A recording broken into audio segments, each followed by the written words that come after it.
Hello and welcome to today's episode of Fly to Freedom.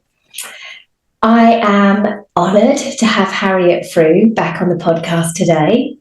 Harriet, welcome. Thanks, Julia. Thanks for having me. Harriet is a BACP accredited counsellor and eating disorders practitioner and has worked in adult eating disorder NHS services and privately since 2003. She is also an expert through her own experience, having made a full recovery from bulimia nervosa. She's an integrative counsellor drawing on motivational enhancement therapy, cognitive behavioural therapy, and compassion-focused therapy. And she is passionate about the therapy relationship and spreading the message that hope that recovery really is truly possible. So, Harriet, thank you so much for coming on. I know it's been a bit of a crazy day, but let's get on. I've got a few quick fire icebreaker questions, which I was going to skip, but they're actually really good ones, and I'd like to know the answers. Go for it. So, what's the most adventurous thing you've ever done, and what did you learn from that experience? Ooh, the most adventurous thing I've ever done. I mean, good question. I mean, the things that are coming to my head are my kind of ninja warrior type experiences, or things like climbing up on the church roof when I was 12, up all the scaffolding and hanging upside down from the top. Awesome. I love that. I'm sure there may be other things, but that is what's in my head right now. Amazing. No, I love that. And I guess what you learn from that is that anything is possible, right? Yeah, well, you know what? I love physical challenges, actually. And I don't know if you've watched the documentary on Netflix at the moment called Skywalkers, a love story. It's about people that climb on top of the highest buildings in the world without ropes. Oh, and wow. Yeah, it's incredible, actually. And it's really, if you have vertigo, don't watch it because it's really unsettling. But it's I love that kind of thing. I mean, I could not do that, but I love the completely baby step version of that. So my next question could actually feed into this then. If you could instantly master any skill or talent, what would it be? Skywalking. Love that. Absolutely love that. This one might also feed in. What's your favourite way to unwind and relax after a busy day? Yeah, movement is definitely one, but I think more going for a walk around the field at the pace of a slug in the sunshine, just being in the green, really more I call it more like a mental health walk rather than a physical thing. It's more like go with the flow, allow your thoughts to process, that kind of vibe. Love that. Really like that. And if you could travel to anywhere in the world, past or present, where would you go and what would you do? Good question. Oh, I don't know. Too many places. I mean, the first thing that popped into my head, so I'll go with that. And I don't know why I said this, was Antarctica. Oh, yeah, I feel like I would quite like to go to Antarctica. Amazing. Yeah. Okay, so thank you for answering those. They're just a bit of fun, aren't they? I wanted to talk about body image today, and I actually Googled what exactly is body image, because we talk about it all the time. Millions of people struggle with it, but I don't think we ever ask what it actually is. And Google came up with body image refers to the subjective perception and attitudes an individual has about their own physical appearance. It encompasses how one sees themselves in the mirror or in their mind's eye and how they feel about their body, including their size, shape, and weight. Body image can be influenced by a variety of factors, including personal experiences, societal and cultural norms, media portrayals, and interactions with others. And there are four main aspects the perceptual body image, which is how one sees their body, and this may not always reflect reality. Affective body image, which is how one feels about their body, including feelings of satisfaction or dissatisfaction. Cognitive body image, which is how you think about your body, the thoughts and beliefs that you hold about your body.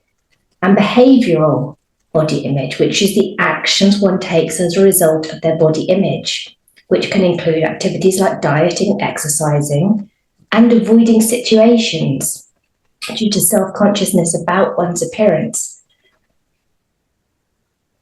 It's a big subject, and I think it's so present in daily lives for just about everybody, certainly in the Western world. So, what role do you think societal standards and media portrays in shaping our body image today? Yeah, I think the societal standards and the media have a huge impact. Yeah. And I think that's why it makes it so difficult to work with body image, to treat eating disorders, to treat body dysmorphic disorder, because of the images we are presented with are not realistic, are they? And yeah, we are constantly bombarded with them. So yeah, it has a huge impact, societal kind of society, social media. And I mean, research shows as well that about a third of our self-esteem is linked to body image in Western culture. So it's not surprising there as well, isn't it? I think, in terms of when we're wanting to feel better about ourselves, and then we are presented with all these kind of images and how our body should look, of course, we then go down that route of obviously being dissatisfied often with our body. You mentioned body dysmorphic disorder there. Do you think that most people who are living within the confines of an eating disorder have some form of body dysmorphic disorder alongside that? Because I know I certainly viewed my body as far, far, far bigger than I actually was. Yeah, I mean, I think it's hard sometimes to untangle it all. There's a lot of kind of nuance. So I think with an eating disorder, the focus is usually more around weight and shape and size. With body dysmorphic disorder, it could be more about any part of your body. So not necessarily so much about weight or shape or size, although it could be related to that as well. So I guess that is the difference. I think that they often can coexist, and it's hard to sort of untangle sometimes which is which. So it's quite a kind of individual, personal thing. But another thing I'm thinking is that I think distortion around weight and shape happens when we are starved as well, within the kind of more eating disorder diagnosis. Like, we know that, don't we? Yeah. So that kind of feeling bigger than you are and having a very distorted body image around weight and shape probably is more about the eating disorder and starvation rather than about body dysmorphic disorder. But I think there could be there is some overlap, and I think many people do suffer with both, and we always have to look at the individual. Yeah, very individual points there. Thank you. So do you think body image changes through your life? Yes. I mean, I think I'm going to really generalize here, so please don't attack me, anyone who's listening. I mean, I think really generalizing, I think probably for many people, perhaps 10 years old, or perhaps you want to say even 7 years old, someone could be more in a body neutral place where their body is more a kind of vessel that carries them around and they don't think so much about their body. Now, I'm fully aware that's not true for everyone listening. Some people listening have had a really negative body image from very, very, very young age. But I think for quite a lot of people, they can be a bit more body neutral, at least in those younger years. Then I think we often hit puberty. I think puberty is a really challenging time. Your body changes, often, going through kind of big growth spurt, often, can gain more weight, more body fat, etc. Which is a normal part of development. I think that is a very tricky time for people because it's a time where we become very self-conscious. We want to fit in. We're suddenly aware of all the social media, all the images, etc. So I think puberty is a time for, all genders where they can suddenly feel a lot more self-conscious and be much more vulnerable to developing negative body image. And I think, on average, I would say that could be around sort of about 12, 13 years old, or the transition to secondary school. And then I guess there are various different things that can happen in life, aren't there, which could be very individual. If you're female, you might get pregnant, and that could have an impact on your body image, or you could have an injury at some point that could have an impact on your body image. You could have a bereavement and lose a lot of weight, and then suddenly, because you're very distressed and grieving, that may shift your body image. So I think, so more generally, going through life as we get older, generally we become a bit more accepting of our bodies. I think it kind of peaks probably in terms of our dissatisfaction, teenage years, kind of going into the 20s. As we get older, we tend to become a bit more accepting. But then I think, again, on a very individual basis, that can be massively influenced by all kinds of life events and triggers and transitions and things that are going on, which could potentially trigger negative body image at any point. Absolutely. And I love how you focused on in the sort of puberty time. And I think that's a time of huge transition when we start to worry more about what other people think of us. Whereas in those younger years, we don't really notice as much. Some people do, but generally. And yeah, we worry what other people think. So what we think they think, not even what they think, but what we think they think. And that can be a source of huge stress and upset. But our bodies change throughout our lives. And they're meant to, completely changing from, obviously, you're born into a tiny weeny body, and from then on, our bodies change continuously. So I guess our body image has to change, but sometimes we try and hold into this fixed view of what we think we should be. So what would you say are some common misconceptions about body image and eating disorders that you have encountered? So I guess people think often, if I lose weight, I'm going to feel better, or when I get to this number on the scales, that will be enough. And we know that doesn't generally happen. The number just moves. Yeah, the goalposts always move. You never feel good enough. You never feel sick enough. It's a perpetual kind of cycle. Yeah, so that's the kind of main one that kind of stands out to me, really. I mean, I think, again, perhaps we do sometimes think body image just does impact young female adolescent girls. I think that's another myth. I guess, again, it's just worth saying that people can struggle with negative body image across all genders at any age, any culture, at any time, really. It's not just the kind of people we might often think, with a sort of stereotype, I guess. Yeah, and I guess the stereotypes of the eating disorder has a certain look as well, because you can have an eating disorder in any size body, can't you? Definitely, yeah. And of course, like the good old statistic that 85% of people with eating disorders are not underweight. Yeah. So, yeah, very true. How can people navigate social situations that can trigger negative body image thoughts or behaviours? I think it's beginning to realise, multi-layered approach, really. But realising, I think what's helpful, as you said right at the beginning, the definition of body image, a lot of it is very subjective. It's a lot about our own stories, our own beliefs, our own thoughts, our own feelings, etc. Once we can even start to develop more of a relationship with our body image in that way and recognise, okay, everything I'm thinking and feeling and believing, it feels really true because it's based on experiences and memories and things that have a lot of feeling attached, but it doesn't necessarily make it true. it allows us to become a little bit more detached and start to realize, okay, a lot of this is just kind of thoughts, and some of this isn't even my stuff. Maybe someone's told me something about my body years ago, and actually that's much more about them than about me.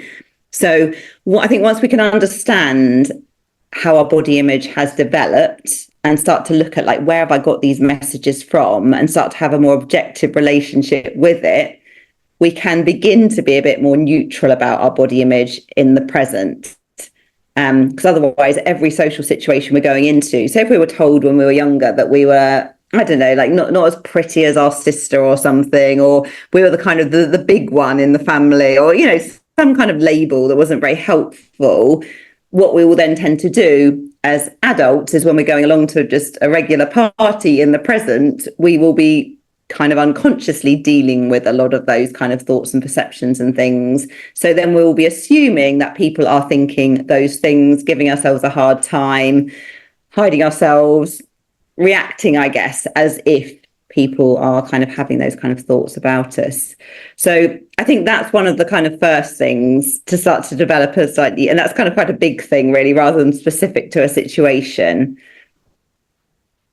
Absolutely. I mean, I've never forgotten a comment I said to my mum, and I was quite young. I must have been about 7. And I said, "Oh, my trousers are too short."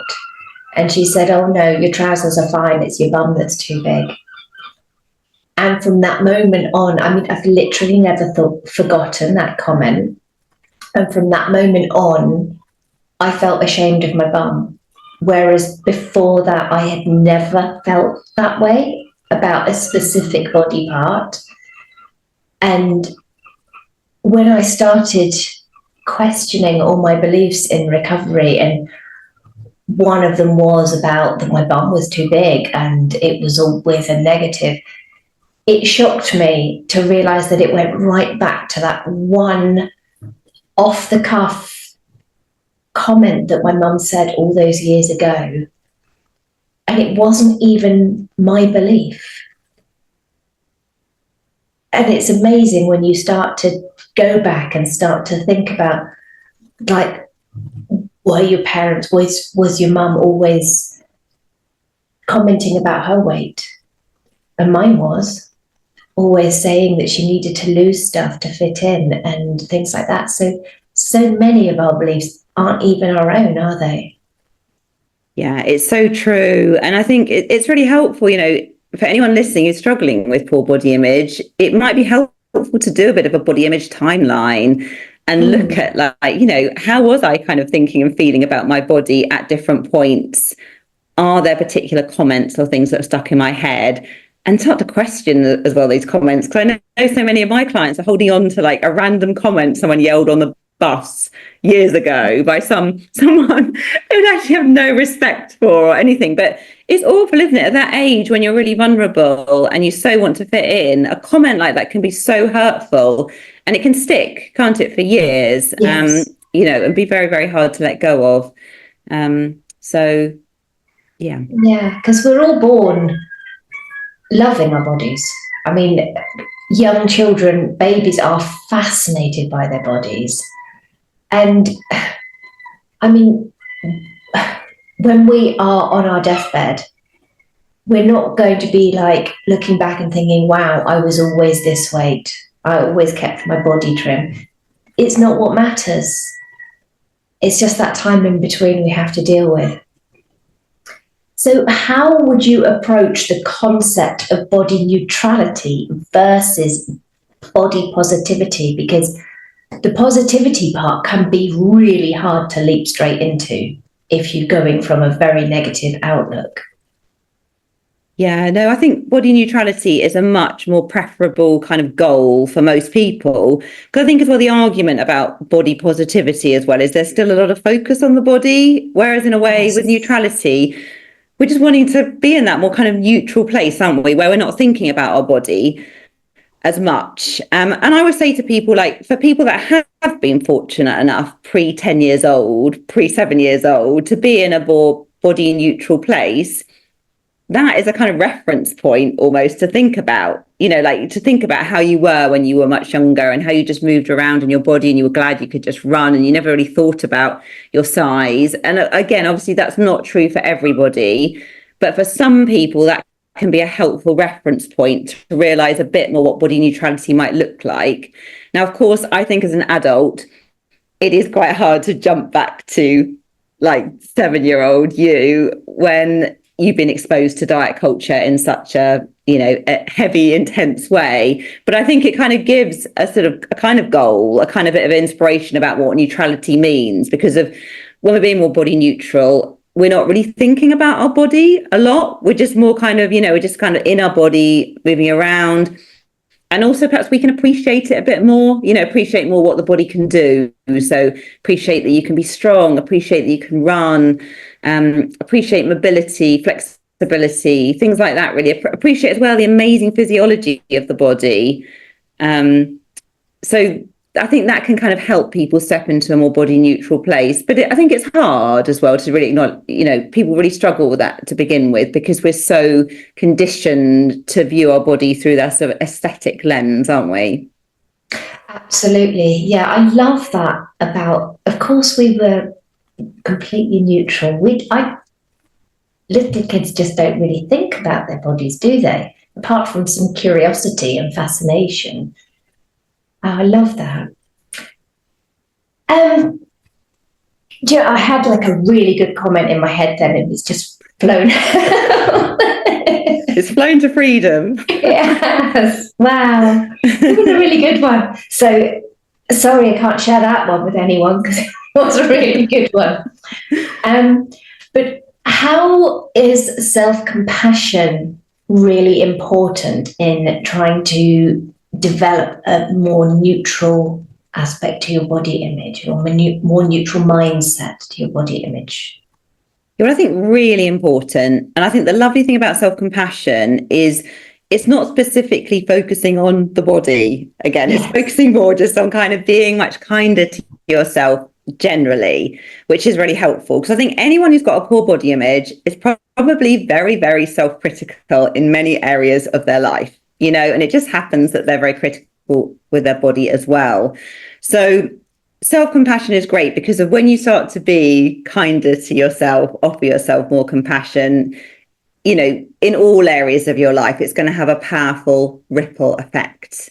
And it allows you just to be like much more sort of accepting of yourself. And again, it's like not focusing on the body, is it? Like, in a way, when you're treating yourself well, when you're being kind and compassionate to yourself in a way, you're not going to use those harsh words. You're much less likely to kind of punish yourself. You're kind of doing all the kind of opposite actions, I guess, that the critical judging kind of voice would do. And that will then really start to impact body image as well, but without so much focusing on the body. Because I think there are things we can do to improve body image, things like weighing ourselves or not looking in the mirror and being so critical. But again, they are focusing on the body when you're trying to reduce the focus on the body. Whereas I love self-compassion because it's much more of a kind of global, general way of how you're approaching things, but it will have a massive impact on body image as well. I love that. Self-compassion is it changes everything, doesn't it? It just honestly just changed my life so much. Just incredible in every single aspect. It actually came back to me, the comment I was going to say. I knew it would. So one thing I found really, really helpful when I was trying to navigate my own body image and become more neutral was what is actually not about my feelings, but what is actually going to change in my life as my body increases in size through recovery from anorexia. And apart from how I felt about myself, there wasn't really anything that was going to actually change. I was still going to be able to do the things I used to do.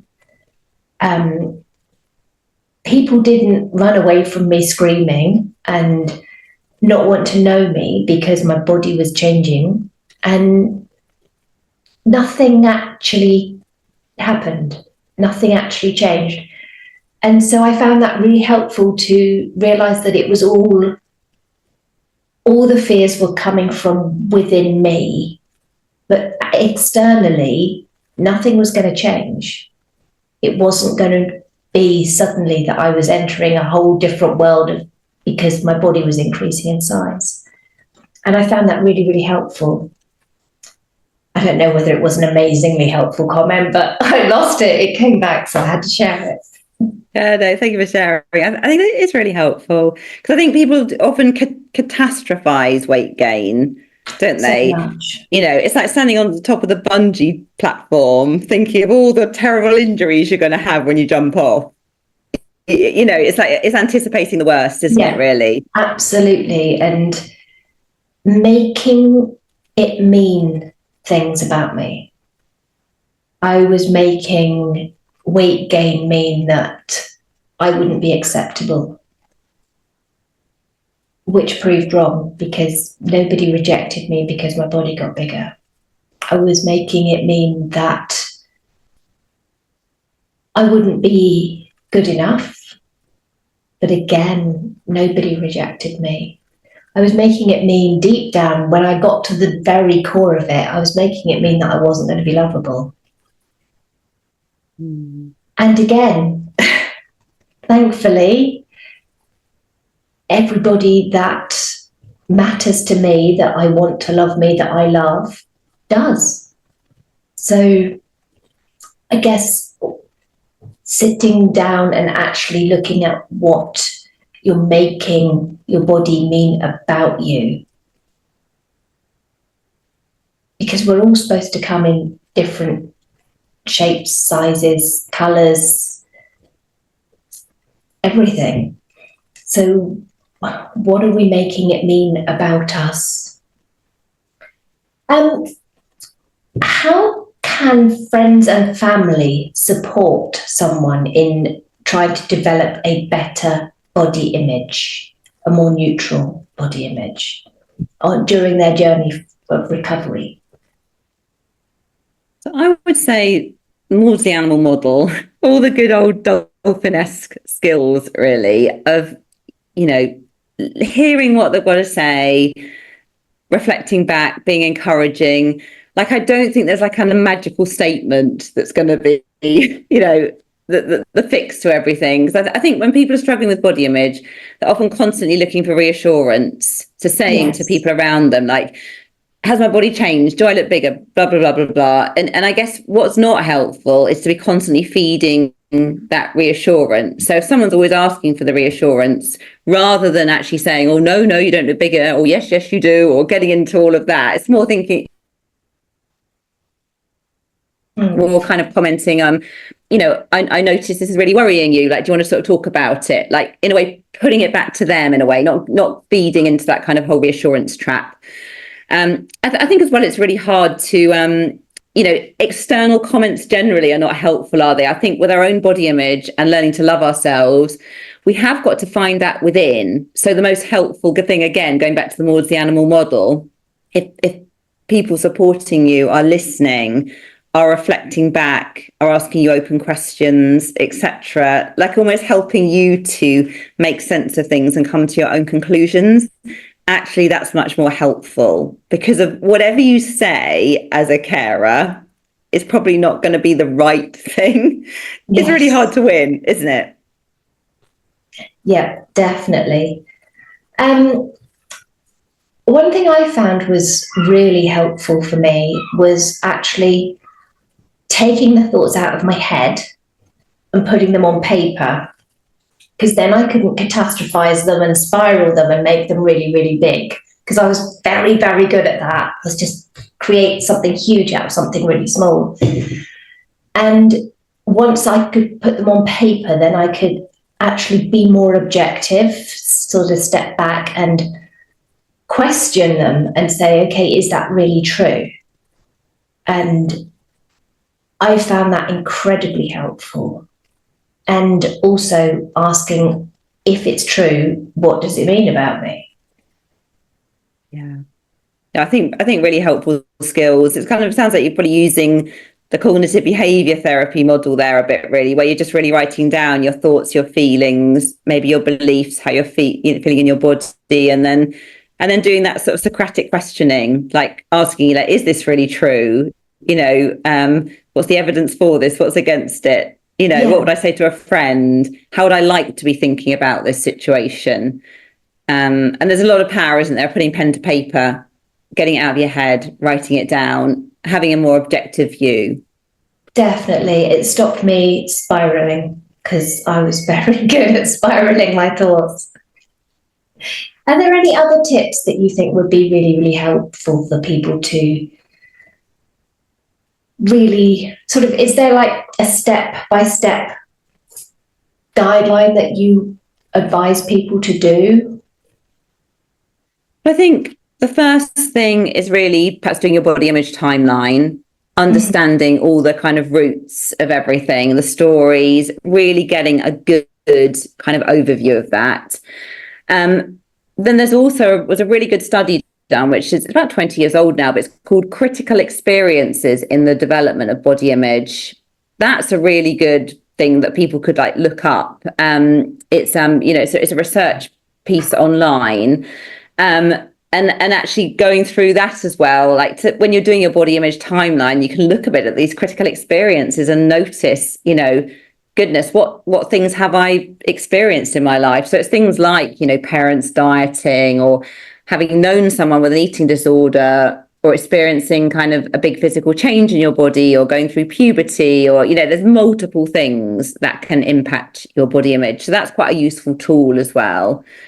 So I think getting the kind of background, that needs to be done first, because otherwise, when you try and work on anything in the present, those old beliefs and stories are going to keep you weighted down, really.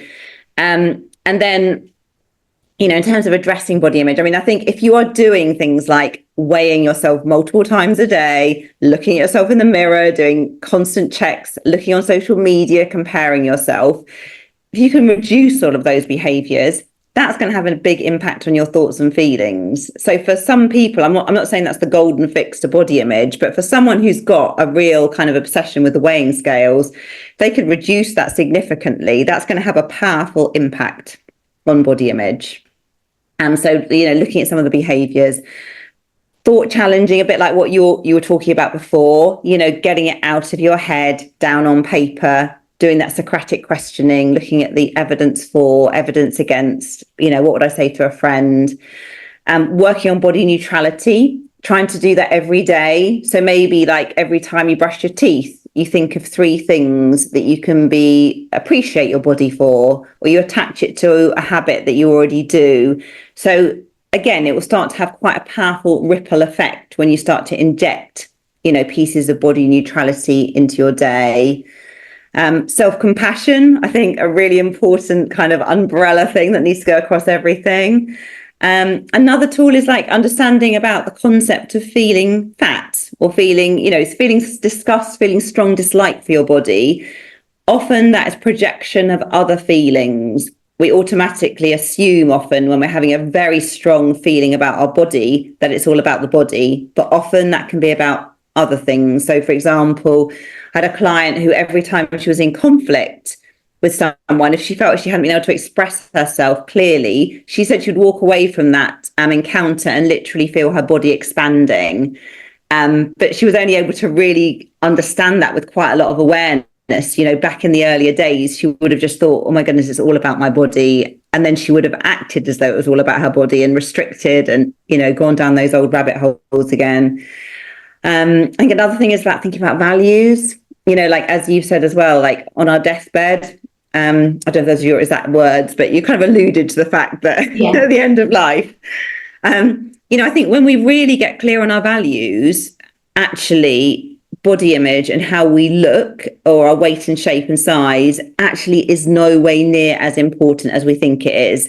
But I think we have to get very rooted in our values to hold that bigger picture, because it's quite hard when you're just thinking about tomorrow, or the barbecue at the weekend, or the meal out, or I don't know, when you're scrolling on social media. So I think we need to get really rooted in our values, because again, I think that makes it a bit easier then to really kind of practice more body neutrality, be a bit kinder to yourself, because it's really rooted in something deeper for the longer term. So those are a few kind of things, really. Stop comparing yourself with others as well. I think that can be a toxic that's thing. huge, isn't it? That's absolutely huge. Yeah. And I think people that do compare often have been compared a lot of siblings or have been in competitive environments with friends. So if you're someone who's listening and you compare yourself a lot with others, look back to where that's rooted, because if you probably got something earlier in your life where you felt compared to others not good enough, and then you're kind of, reenacting that cycle again and again, really. Harriet, you have been amazing. I know you have to go and get on a call, so honestly, so helpful. And I'm actually going to look up that critical experiences in the development of body image thing, because I haven't seen that before. So thank you so much for coming and sharing your incredible knowledge. Is there anything else you would like to say? And can you also share how people can contact you, please? Sure. So anything else I would like to say? I mean, I would just say that it is very possible to improve your body image significantly. And I'm sure you can vouch for that. Oh, 1,000,000% so much, yeah. Yeah. And I think what helped me more than anything is I think we're often looking for this, what's the fix that's going to make me suddenly feel really good about my body. But the key is often to be more rooted in your values and to get really excited and interested in other parts of your life. And then in a way, body image just doesn't become so important. Like, I think that can be a helpful way in, rather than just thinking every day, how am I going to improve my body image? Because that kind of then you're just still focusing on the body, if you see what I mean. Whereas in a way, if you're like writing or creating, or I don't know, whatever it is you love to do, skywalking, you're not going to be so focused on your body, because if you're getting inspired and enthusiastic about other things. So I would say that's a little tip to take away as well. So yeah, if you want to find me, the Eating Disorder Therapist podcast, the eatingdisordertherapist.co.uk website, and the Eating Disorder Therapist _ Instagram. I had to think then. I will share those links in the show notes. Harriet, it's been fantastic. Thank you so much for coming on. I know we had a bit of a crazy situation to get on here, but it's all good now. So yeah, no, thank you, Julia. And I have to confess, everybody, I'd completely forgotten. but hey, it worked out. We fuck up sometimes, right? We are modelling imperfection and good enough. Yeah, and I'd forgotten to send a reminder, so. So thank you so much, and thank you everyone for listening. I will be back next week.